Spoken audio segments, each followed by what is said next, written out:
Good morning, everybody from Patreon. This is Sandy, and I'm at Apple Cottage, and I am Suburban Homesteader, Wyoming. Well, I've been doing a project. I'm in my sewing room today, and I've decided to make some homemade masks.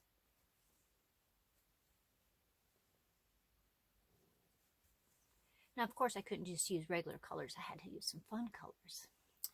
But this is a mask pattern that I actually got from Union Point Health, which is a hospital. And it's a lot different than a lot of masks that I've seen YouTube videos on. And a lot of them are just rectangular and they kind of overlap the material. So they kind of look like just a regular generic mask that you could just grab at at your doctor's office, which are not available any place right now. But and I do like the idea that people can make their own masks. Now you do have to remember that something like a mask that's made out of cloth material, particles, wet particles can go through these, but at least it's something that is a protection. Now the fun things about these ones is that you can, if you just have a little bit of scrap material, you can use them.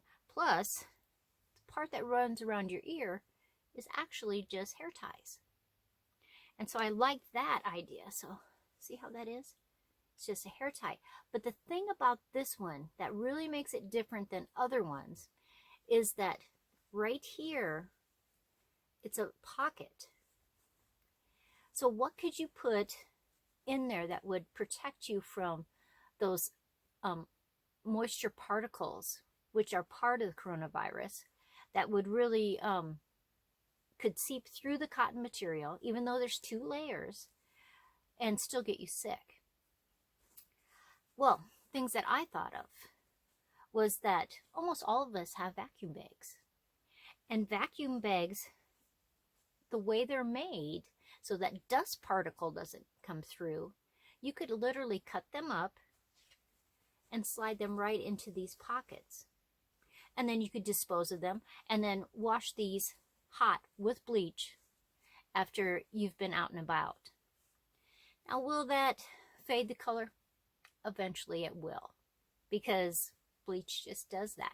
But it will take a while to change that. But I made 4 of them.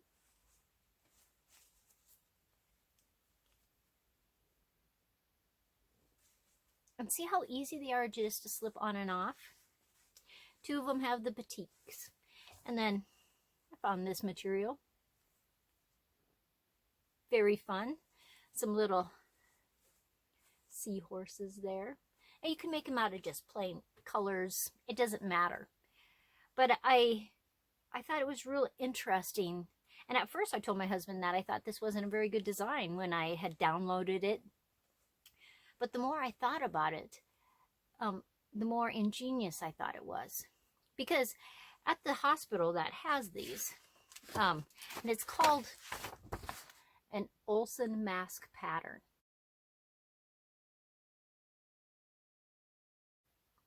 And I'll have that in the description below, so you can just click it and go onto it so you can download the pattern.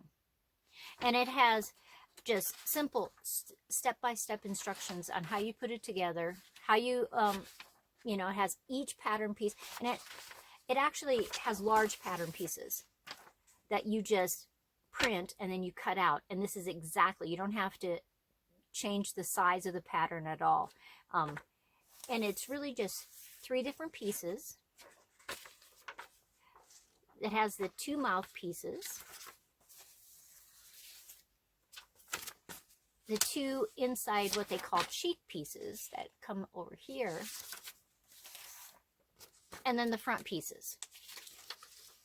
And it's just one side and the other side. But they're exactly the same. So they could really have done it just like this. But they, when you print it out, it's going to do both sides for you.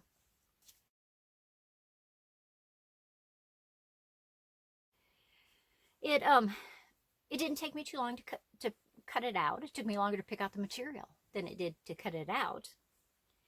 And to sew it, it takes about 10-15 minutes to sew each one. So it's not a bad process. And I just thought it might be a safe one. So if you happen to want a mask and you have vacuum bags, or I think you could probably slide all kinds of stuff in there to as a temporary shield. I think you could even use freezer paper. Put the shiny side outwardly, and it would deflect anything that was coming to you. But the nice thing about the vacuum bags is that you could breathe very easily, and you could wear this for a long time before you had to take it off and then wash it. So if you don't have access to masks, or you don't think you have enough, take some time in the next few days and just make you a few of these. Now, another thing about these masks is that they recommend that you buy double-sided skin tape. And so I have that on order, and it's supposed to be here tomorrow. And so you would put it so that when the mask hits you right here and right down here, it would give you more of a seal. And the double-sided skin tape is made for women that, you know, they have an outfit on and maybe the strap wants to slide down, or a collar doesn't want to stay the way it's supposed to. So you use that with material and your skin, and so then it stays where it's supposed to. So that way, when you put the mask on, it adheres really tight here and right down here. And you can buy that double-sided tape on Amazon. So I'll put a link below for that also. As always, this is Sandy, Apple Cottage. I am Suburban Homesteader, Wyoming. And be safe, be kind, be generous, and I will see you next time.